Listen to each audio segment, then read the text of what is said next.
A plain boiled potato? No way. But I want my potato with spice, wrapped in pastry, and deep fried.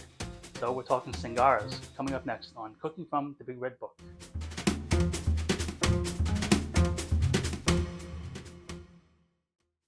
Hi, welcome to Cooking from the Big Red Book. I'm John. Welcome to my kitchen. We're going to be still cooking from Chapter 1, India, in the Complete Asian Cookbook by Charmaine Solomon. We're going to be making Singara today, which Charmaine describes as savory pastries. They're made from potato. In concept, they're similar to samosas, but the spicing and the ingredients are completely different. I, for one, can't wait to try. So let's make them. So first, got to move the Big Red Book. The primary ingredient is potato, and I've got a potato boiling here and getting ready to cool down. So Charmaine calls for 2 potatoes for this recipe, but I want to split it in half because her recipe is going to make 32 to 36 Singaras, which I just can't eat them all. So I'm going to split the recipe in half. So instead of 2 potatoes, 1 potato. Peeled it, dropped it into the water, and boiled it until it was nice and fork tender. And she wants us to dice it. So that's going to be coming up next. I'm going to start with making the pastry. So get my big bowl here. Charmaine's recipe calls for 1.5 cups of plain flour. So plain to me is all-purpose flour. She wants 1.5 cups, and I'm going to split the recipe. So that will become, I got to do math again. That comes to 3/4 of a cup. So 3/4 of a cup of flour that I am going to fluff up a little bit, like so. 3/4 of a cup of flour. She says 3/4 of a teaspoon of salt, which 3/4 of a teaspoon of salt cut in half is 3/8 of a teaspoon of salt, which is a scant half, a little less than half. Okay. And then she calls for 1 tablespoon of oil or ghee, but we're splitting the recipe in half, so it's going to be half a tablespoon of ghee.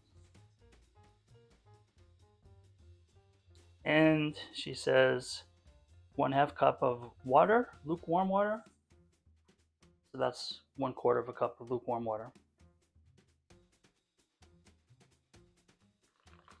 I'm going to save it just a little tiny bit of it to the side. My hands are clean, so I'm just going to dive right in. She says knead for 10 minutes. So if you watched my Paratha's episode, you saw that 10 minutes on camera is excruciating. So we'll cut to the chase. Okay, we're coming up on 10 minutes of kneading, and we are almost there. I have a timer set. I'm just waiting for it to buzz. Excellent. 10 minutes of kneading. So Charmaine says I'm just going to make it into a little ball. She doesn't say make it into a ball, but I'm doing that. Cover with plastic wrap and set aside while you prepare the filling. So I'll take my cling wrap here.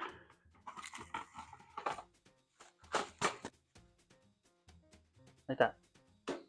Set it aside and start to prepare the filling.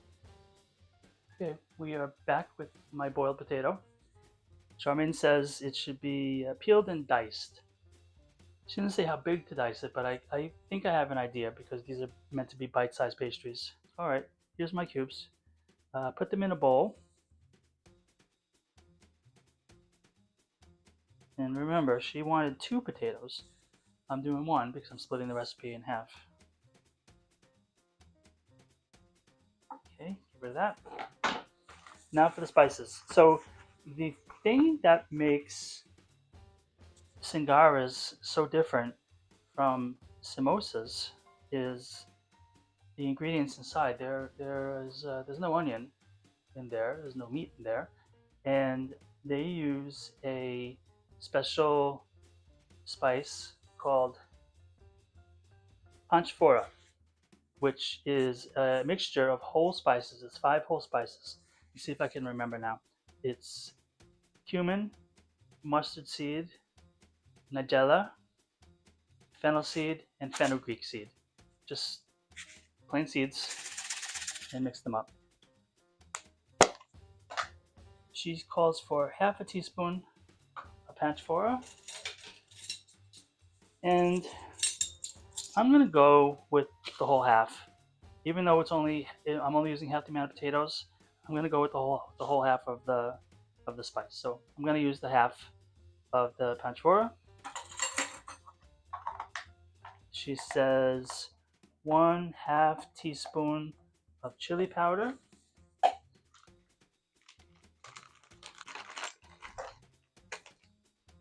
That'll give it some heat and color. 1 teaspoon of cumin.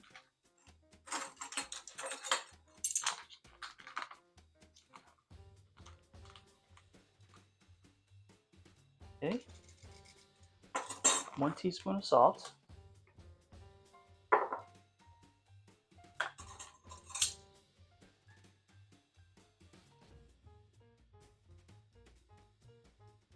Two tablespoons lemon juice.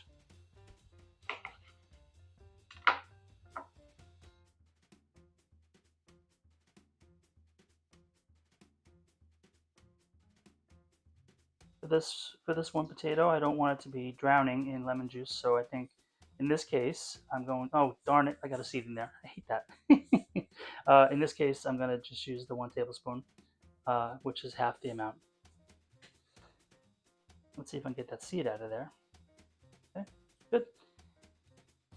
Being careful, mix well to combine. Being careful not to break up the potato. Well, I have my fork. I really want to use my hands, but I'll use the fork and combine. Oh, what the heck! Use my hands.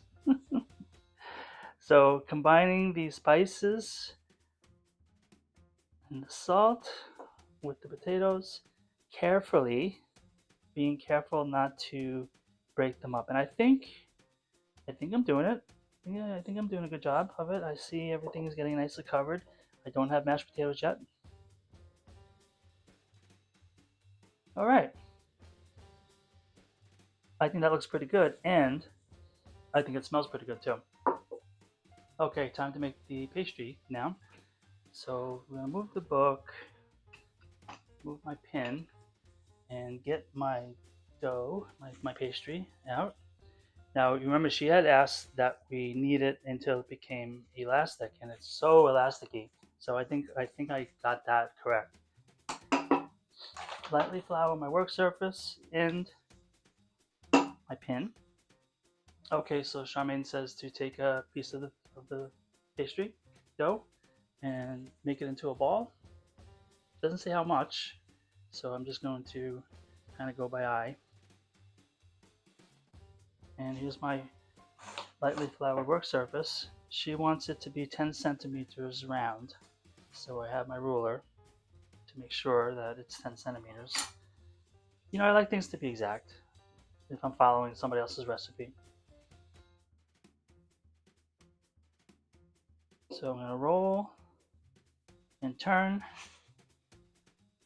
roll, turn. Okay. Trying to get it as round as possible.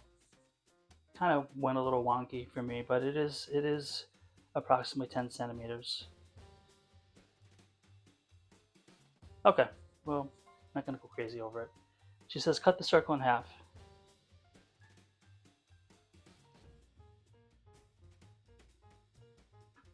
Cool. And I can see why, because then you fold it over and you get a little bit of a triangular shape, which is cute. So she says to take out the filling, get rid of the ruler.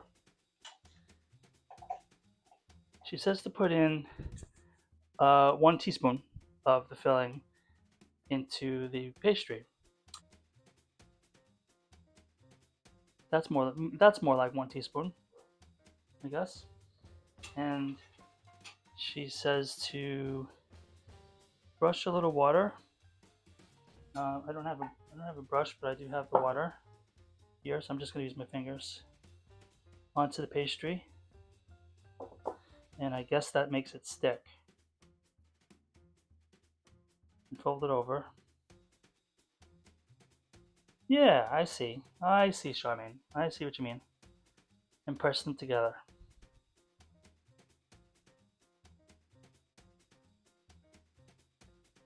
Okay. So, yeah. Yep. hmm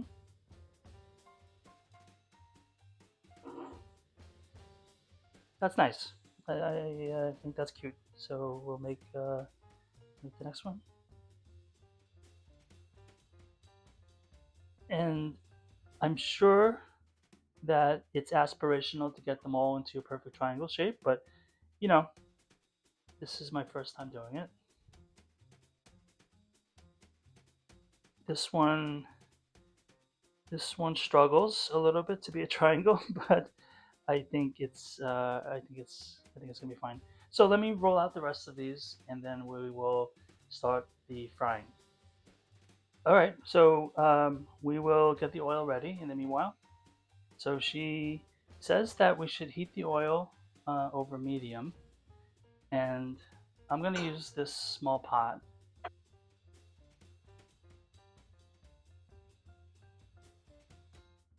So I'm gonna carefully place them in there because I don't want to cause a big drip of oil to pop up. Charmaine tells us to fry a few of them at a time until they're golden brown.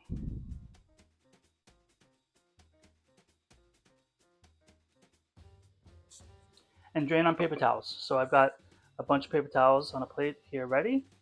And then she says, serve hot. I think they're ready to take out of the oil.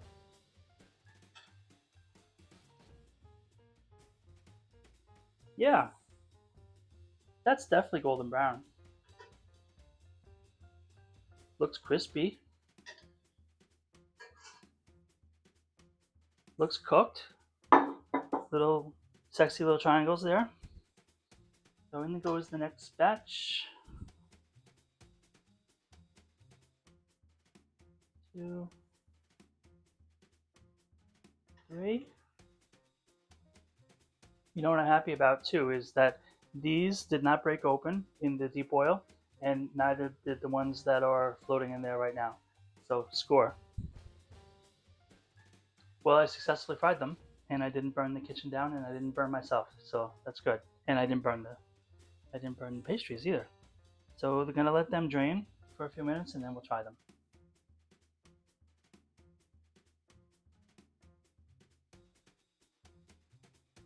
And now we get to taste them. So traditionally, these would be served with chutney. So maybe a coriander chutney or a mint chutney, or maybe some tamarind chutney. I don't have any of that today, unfortunately. So I'm going to try them plain, but I hope I don't offend anybody. But I'm going to use a little bit of ketchup too, right? Uh, because why not? I mean, it's just whatever. So okay, so look at this beauty. It is so light, bubbly on the outside, sealed perfectly, flaky. I can tell it's flaky, and it's not dripping with oil either. So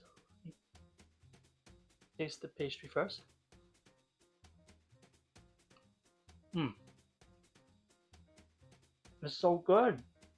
It's really, really, really good. All right, let's break it open. Let's not fooling around here. Let's try it. The fillings, potatoes, pancefora, cumin, salt. Mmm, just the right amount of salt on there. Chili is forward. It's really there. I'm not saying it's too hot, but it's present. And the potatoes are cooked really nicely. Now I'm gonna try a piece with a little bit of a good old Yankee ketchup.